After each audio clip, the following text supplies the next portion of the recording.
so many people have anxiety. I don't know if I've ever met anyone without anxiety, as a matter of fact. So we're really, really excited to have you on, Brianna.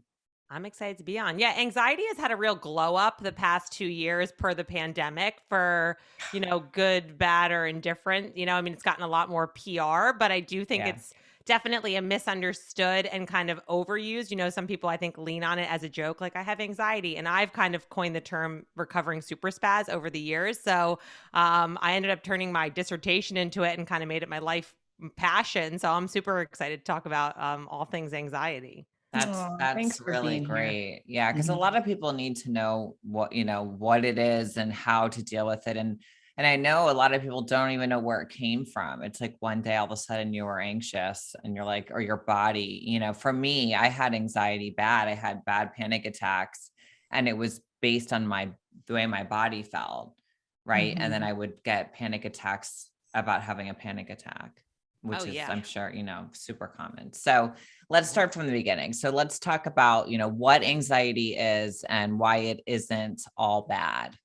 Yeah, that's a great question because I think people need to first understand that any and all emotions serve a purpose, right? So, anxiety at one point or another, there was some, from an evolutionary perspective, let's say, like being able to express emotions like fear or anxiousness or whatever was able to kind of tell your tribe, like, hey, something's not going well right now. We need to reassess the situation.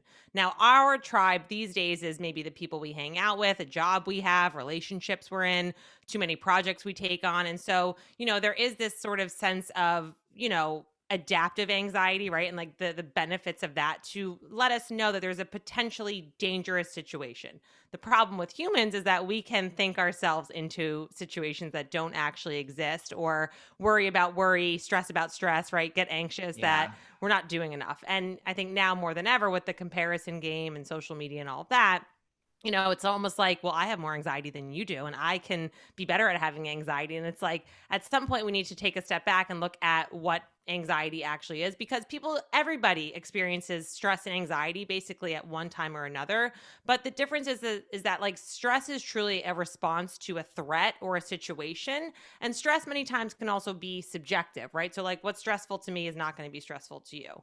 Where anxiety many times is actually a reaction to the stress. So that means we kind of need to take a step back and look at where that's coming from. And for some people, it can be a fear, like a feeling of, worry or nervousness. Maybe you have this like physical sensation about something you're generally uncertain about. And a lot of the times we're uncertain about an outcome, about something that is potentially coming up in the future.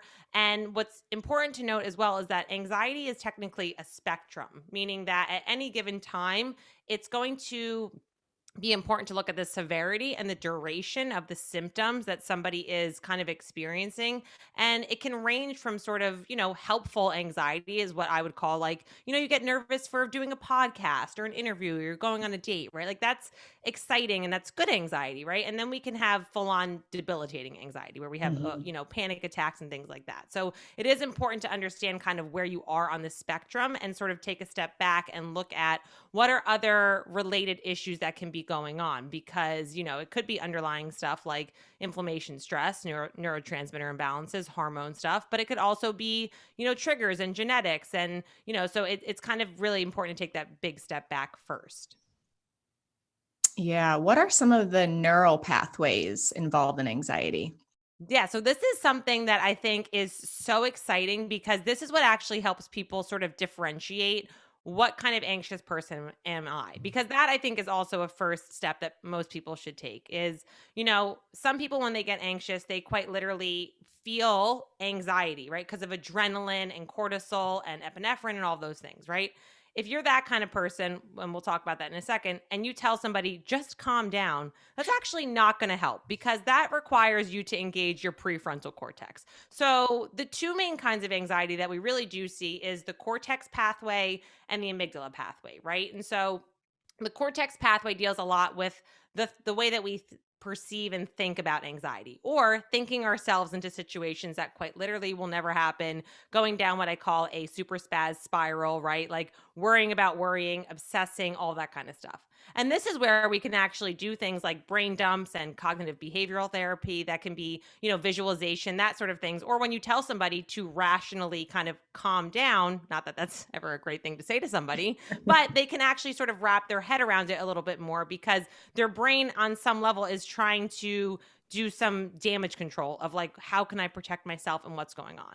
And then we have the amygdala pathway, which is more the thought reactions to our environment. So this deals a lot with pairings and associations. So every time you hear a song or you smell something or you see somebody, right, you quite literally have an anxious kind of physiological reaction. And many times those are totally out of our control because they are trigger based. They're deep in the limbic brain, right? And so there's also something with the thalamus that directly responds to the amygdala first before the prefrontal cortex can actually even get involved. So I think understanding kind of those main two differences helps not only the person dealing with it, but also if you're a practitioner helping people, what's going on with the anxiety pathways, and then creating a protocol from there.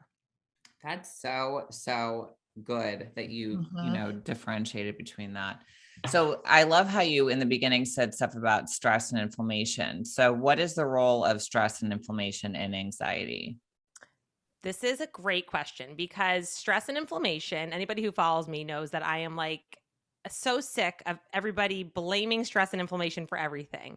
Everybody's anti-inflammatory this, anti-stress this, and like that's fine. But however, the goal should always be stress and inflammation mitigation, not elimination, right? So because our body is kind of always looking for balance and to, get back to homeostasis, we have to understand that the effects of stress and inflammation are cumulative. So stress by itself is not necessarily harmful, right?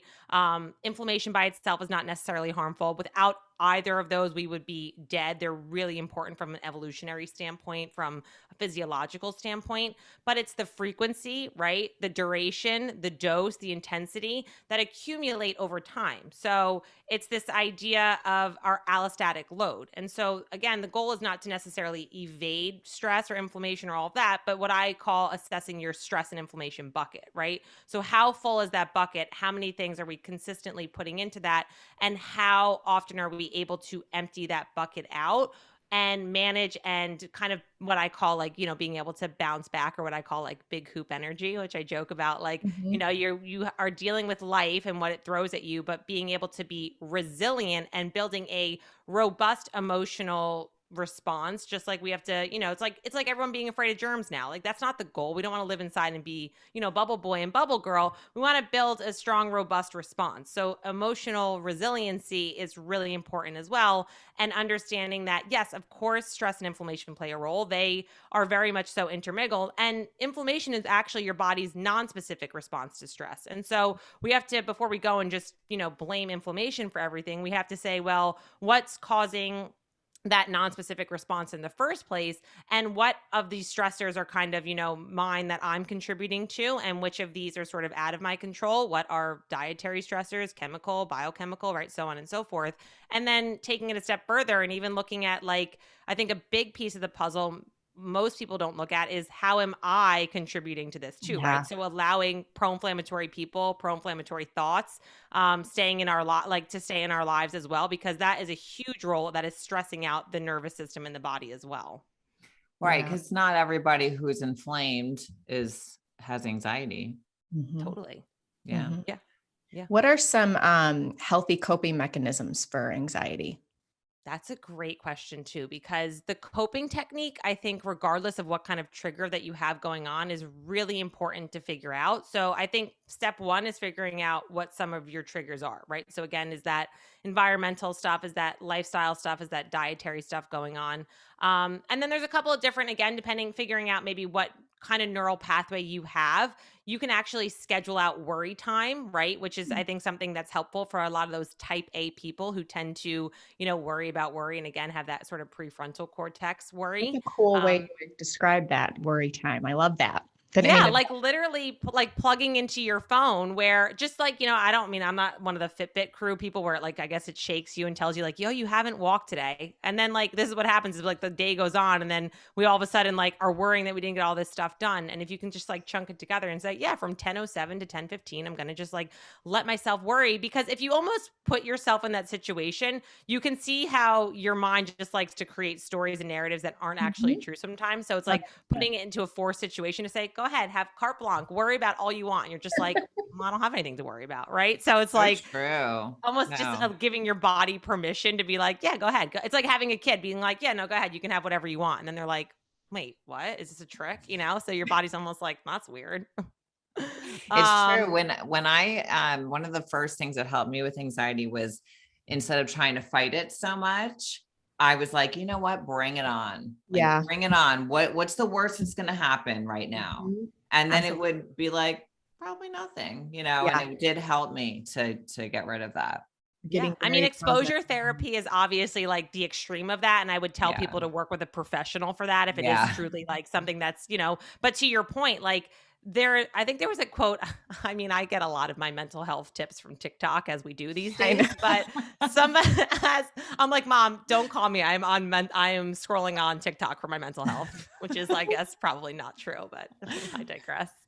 And this one guy, he was like, if it's coming up to go, which I think is a really important thing, Ooh, because I like that was that. sort of my whole idea about befriending anxiety, is that many emotions, it's like having a friend or like going to a party that you don't always know who's going to be there. And sometimes you don't want to interact with everybody or kind of hang out or welcome them. But like, I think sometimes if we can just sit with an emotion or allow it to actually come up and like figure out, what is it trying to tell me? Like, is this, based off of old narratives? Is it, me not thinking that I am worthy of something, right? Like, how much of this is a me problem and how much of am I creating the anxiety and stress? And then how much of it, is outside of my control. So even I think that's another great coping mechanism, is breaking things down into what I call good worry and bad worry. Like, and again, for those very type A people, which is a lot of people I work with, I know, like, and I think a lot of people, these days, if you're crushing it in your career and trying to balance it all and do it and grind and whatever, like, we like to have things that we can put into a list or a bucket or whatever. And so, even just doing a brain dump like that and writing all of your craziest worries out and then putting it into a list even further of saying, okay, good worry. This is going to be worries that potentially serve a purpose, or, things that I think are realistic. Can I afford to put my kids into college? Am I going to, get this job? Right. So I think that's, a piece of good worry. And then also the bad, quote, unhelpful worry, right? That shows up when there's actually not really a threat, or it's maybe excessive and you worry about it more relative to the time. So that I think is a good kind of way to, break that down too. And then, there's of course lifestyle stuff, right? So, for some people they say, like, practicing mindfulness and doing meditation. The idea of meditation for me stresses me out, so like I'm not going to do that. But there's other forms of that, right? Like walking meditation, movement, playing in the sun, grounding, earthing, nature therapy, forest bathing. And then of course things like, acupuncture, cupping, all of that can all be a tool in your health toolbox. And like I said, sort of, I think just getting adequate sleep, a lot of the boring stuff that people don't want to do but actually really works. absolutely. Lack of sleep is, it's awful. It really is for Yeah, everything. there's like a lot of research that, and this is not new research, but a lot of the research that talks about when we don't sleep enough the next day, how we can actually have overactive regions of the amygdala in particular, which is why there's like that meme where it's like, yeah, why do I only catch my shirt on a door handle when I'm having a bad day? And then you like It's start so hysterically true, crying. though. Doesn't that always happen? It's when you're having the bad, right? Because everything that day is like hyper inflamed to you, Yeah. right? Like energy that you're around is like irritating. People you're around is irritating. And again, it's because your brain is quite literally like in overdrive, that emotional brain. And so you want to like, kind of react to everything. So sleep is definitely one. I know I am not my best self when I don't sleep. So, Mhm. like, I will definitely cancel plans, or again, just taking that vitamin R, like rest and relaxation. And a lot of times, I know for me, like, I struggle with being a recovering people pleaser and saying no and having boundaries. And so I would like overcommit to things and say yes while I'm saying yes in my head, being like, I don't want to do that. And I would have anxiety like leading up into. So, again, like, I was the problem there. Like, I Yeah. was the toxic person, right? So it's even just assessing honestly, like, how much am I actually like juggling right now that I am not really even entertained, like I'm not enjoying this anymore. And I need to kind of, draw some more of those boundaries, as I would say, like in permanent marker, as opposed to just drawing them in chalk all the time. I love that analogy. What are some alternative ways, with medicine for anxiety? A lot of Yeah. patients are on medications and things. And of course, there's a time and a place for that. But what are some alternatives that you like? Absolutely. So there's always going to be some of your, basics, what I call your long-term committed relationship kind of, nutraceuticals, right? So a lot of great research around your vitamin, D3, your omega fatty acids, your B vitamins, your CoQ10, even zinc is another really important nutraceutical for, cognitive health and mood support and all of that. But then there's also, a couple of different classes of botanicals that can be really beneficial as well. So particularly nervines, which Mm. I always tell people, like, if you've ever said something like, I'm going to quite literally have a nervous breakdown, or this Mhm. person is getting on my nerves, right? We say this because when that's happening, it's quite literally like irritating to the body, right? So, what nervines do, it's a class of botanicals that essentially help to, number one, put us into more of that parasympathetic state. Some of them can work on actually lowering adrenaline levels. Some of them can work on things like the vagus nerve, right? So activating the vagus nerve, which in by nature then puts us into parasympathetic. So really just helping us to be more calming in nature and sort of stop riding that cortisol high, if you will. So depending again on what kind of stressor you are, that's a really important question we have to ask ourselves. Like, how does my body break down actually when I'm stressed and anxious? Like, so for me, I'm the kind of person, when I get super stressed and anxious over time, my immune system immediately takes a hit. So I need to be very aware of that and maybe increase not only some nervines, but also some, adaptogens as well. So also, if you're somebody who maybe, let's say you're very like in your head about things and you ruminate and you're kind of like circular thoughts, you might be more of a skull cap person, right? Where it can be a little bit more soothing to the nervous system and help people who kind of feel like they're constantly on edge. If you're somebody who is potentially always in that sympathetic go, go, go mode, something like lobelia can be really nice because that actually helps to stimulate the vagus nerve, right? So, again, that can actually help that very adrenaline forward person. And then, one of my favorites as well is kava. I kind of joke and I say that kava is one of those herbs, like, when you go out with your girlfriends and you've had like a rough week and you're about like 1.2 glasses of wine in and you finally like let your hair down, you're having a silly Yeah. goose time, you Feeling don't really care good. as much, you're not worried about things, right? That's what kava does. It actually, kava has a really great history. They have war kava and wedding kava, and it's used in ceremonies, and people actually use it to get off of things like benzodiazepines and drinking alcohol. So it gives you kind of that body buzz, if you will, but gets you out of your head as well, and without fully dulling the senses like something like valerian could do, or potentially something like hops, which can be a bit more of a heavy hitter. So I think those are some good ones. Even some more gentle ones like chamomile and motherwort can be really good in there for working on the emotional heart and the spiritual heart too. So so some calming nervines can be really good to add into the protocol. So, what would you say people should do if you have anxiety and you're listening to this? What do you do? What is the first step? Like, what do you offer? To help. Do you have a program? Do you have like what would you do with someone who came to you for anxiety? Yeah, absolutely. So I actually am releasing a befriending anxiety course this spring, which I'm very excited Aw, about. I love So that. yeah, super excited about that.